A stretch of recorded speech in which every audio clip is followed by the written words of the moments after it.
Hi, this is Adam Ballinger, and I have a really cool topic for you today. This is about movement nutrition.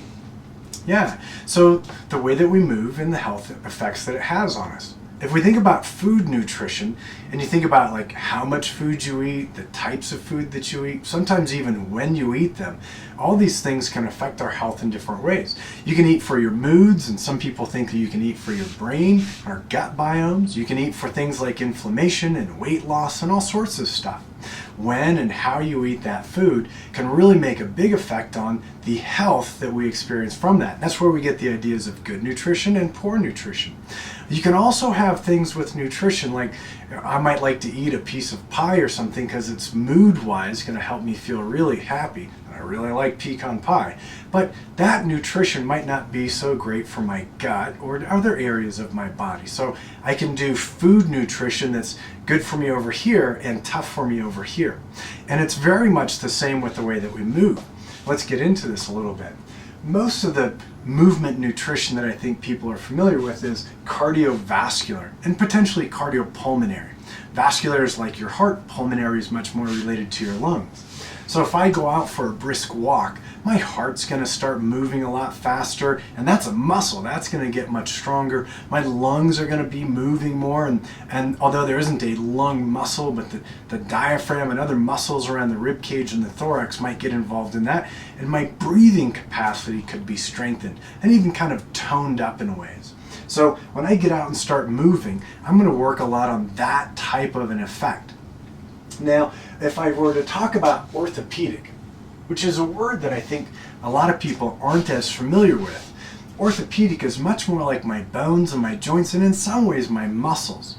If I went out for a brisk walk, every time I step, the amount of weight I'm going to put through some of my bones will tell my body to help rebuild those bones as I age forward. So the way that I move and the impact is going to change how my body interprets what to build from that.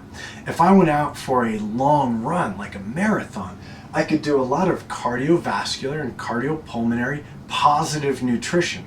But especially for my body and my knees, if I went out and I ran anything close to a marathon, the effect on my orthopedic body with relation to my knees would probably be very negative nutrition. Now there's another part that I want to bring up, and this is a little bit more related to our psychology, and this is going to be our endocrine system. So when we begin to talk about how your body has its hormones and chemistry that's related to how you feel and how you interpret the world around you, that's probably less related to our cardiovascular nature and more related to what those parts in our body that release this chemistry and respond, our endocrine system. It's going to be more related to that. And what's really cool is if I go outside and go for a brisk walk or something like that, it could be a bike ride or a hike or anything, my body chemistry is going to change in many different ways, including the potential for my part of my system to release things like endorphins and adrenaline and change my serotonin levels and things like that. Those are all much more mood related. So I could get up and move and look for nutrition as far as it relates to my mood. And I could get up and begin to move and look for nutrition as it relates to my bones. And I could get up and move in a way that I could look for nutrition for my heart and my lungs. And we could look at some other systems as well, but I want to limit it to that. It's also possible that I get up and I move and I create positive nutrition in one area and negative nutrition in another area.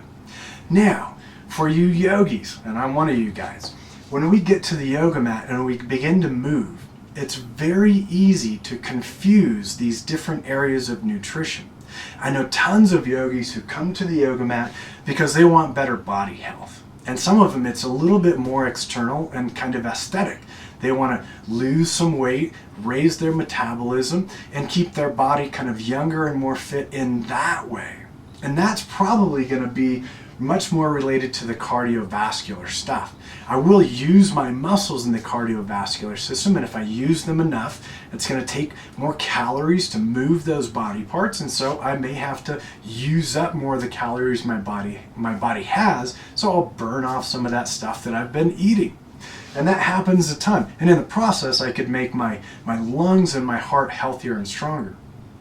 It's also possible because of all the different variety of body movements that happen in yoga, all the complex twisting and side poses and angles of folding and back bending and things like that, that while I'm doing that cardiovascular exercise routine and probably feeling great inside, it's very easy to be having a negative orthopedic effect. Every time I'm stepping forward and coming into a warrior pose or things like that, if my knee joint is a little bit torqued or twisted, every single time through there, I'm adding to the stress on an orthopedic level to that bone and joint. And I can wear that bone and joint out just like if I went out and ran a marathon and I didn't have good alignment. Even with great alignment, you'll eventually begin to wear out some of those parts. Our bones and our joints don't repair and recuperate the same way our muscles do. So this is why the muscle of your heart and the workings on your lungs have a very different durability than the structures of our bones and our joints, our orthopedic nature. The muscles are very easy to continue to grow. If you took somebody who was 80 years old and they had healthy enough bones and joints that we could move them, then we could get their muscles to grow really well. But if we took that 80-year-old person and we began to do some exercise, whatever the condition of their orthopedic body is, those bones, joints, ligaments, tendons, connective tissues, cushions like meniscus, those things are not going to continue to change like the muscle tissues. Yeah, so very, very different. It's also very possible to come to the yoga mat and do drishti work and focus work and really change the way our mind is feeling. And we can supplement that with a little bit of movement work and changing some of our internal chemistry. So it's a little bit interesting to look at the nutrition of what we're doing when we're moving and begin to decide for a long-term practice. Is the movement I'm doing with my body positive nutrition on my orthopedic system? Is it positive nutrition for my cardiovascular? Is it positive nutrition on the psychology through the endocrine system? Now, on the psychology part, here's the little caveat. If you're in a bad mood, if you're a little distraught, stressed, or anxious, and you come to the yoga mat, even if you don't do drishti or focus work, even if you don't do any reflection or intention work, if you begin to move and your body responds like it does for lots of exercise, and the chemistry released helps you feel better, this can be a fabulous way to get centered. It doesn't change whatever caused you to get uncentered. And this is where some people kind of get a little bit lost. You come to the yoga mat. People who don't do yoga might do this with jogging. They come to the yoga mat or they go out to their trail running and they have a lot of stress or distress built up inside themselves. And if it's moved into the mood and anxiety area, it can be really, really intense. And I'm not saying avoid this, but I want you to be clear about this. If you create or produce this much happier situation by the way you move and the chemistry related to it, either yoga or jogging, biking, whatever it is, it probably doesn't do anything to change what caused that mood. So feeling better because you moved is different than feeling better because you addressed the issue. Some issues we can't change, but some issues we can change. So if you do begin to feel better and it's easier to get centered, that's the opportune moment to begin to look towards whatever you can do to make a change. Maybe it's a change at work, maybe it's a change in family or relationships, or a change with the way that you reason your view of the world. But just feeling better because you are moving doesn't change those external things. It's a great tool to help us get unstressed and to an uncentered place so that we can do stronger, healthier work. And maybe that's with our interpretation, our language, our relationship stuff. So on each of these, the nutrition of the heart and mind, the nutrition of the bones, and the nutrition of our vascular and our lymphatic system, I didn't really go over the lymphatic system, they all interrelate, but they're all quite a bit different. The problem that sometimes people run into is that we begin to believe we're doing great work on all these. I feel better in my mind and my heart, so I must be changing everything. But really, I'm just kind of putting something on the surface so I didn't feel so bad in my mind and my heart about something that had nothing to do with the way I moved on the mat. Or I began to feel stronger and healthier in my body because my lungs and my heart are stronger. And then when my knees or my back begins to get sore because of the way I moved in my orthopedic body, it's a really tough thing to deal with when you find out that while you were creating some good nutrition, you were creating some negative nutrition. It's really possible to move your bones in a way that's kind of like junk food.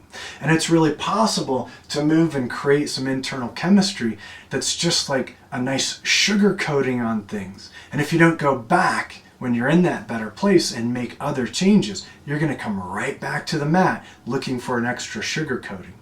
The problem will be when you wear out one of these systems and you can no longer rely on the whole thing to get you to that happy place. The bigger picture of yoga has a lot to do with this whole big life picture and just moving and feeling better for a moment, which is a great key to get to a place to work. Doesn't fix the problems that got you to the place where you needed to move. All right, that's a little bit on movement nutrition, and I hope your movement nutrition is going great and you begin to understand these different ways, our movements, how we move, how we should begin to learn how to move and understand what to do with the effects that we create is getting even stronger and more powerful. I hope you empower your practice so it can last for a long time. All right, this is Adam Ballinger. I hope to see you soon.